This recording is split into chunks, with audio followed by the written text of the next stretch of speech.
প্রভু যীশু বলেন, মনুষ্য কেবল রুটিতে বাঁচিবে না, কিন্তু ঈশ্বরের মুখ থেকে যে সকল বাক্য নির্গত হয় তাহাতেই বাঁচিবে। আজকের পবিত্র বাক্য যোহন লিখিত সুসমাচার 9 অধ্যায় 31 থেকে 39 পদ পর্যন্ত।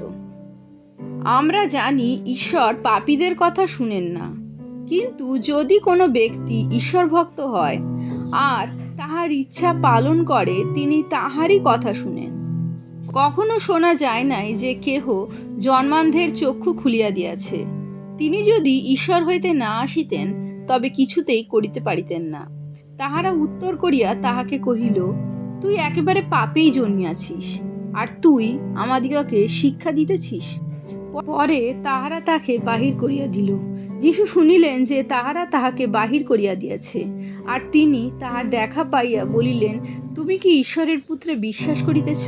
সে উত্তর করিয়া কহিল, প্রভু, তিনি কে, আমি যেন তাহাতে বিশ্বাস করি। যীশু তাহাকে কহিলেন, তুমি তাহাকে দেখিয়াছ, আর তিনি তোমার সঙ্গে কথা কহিতেছেন। সে কহিল, বিশ্বাস করিতেছি প্রভু, আর সে তাহাকে প্রণাম করিল। তখন যীশু বলিলেন, বিচারের জন্য আমি এ জগতে আসিয়াছি, যেন যাহারা দেখে না তাহারা দেখিতে পায়, এবং যাহারা দেখে তাহারা যেন অন্ধ হয়। ইহাই প্রভুর বাক্য। ঈশ্বরের ধন্যবাদ হোক।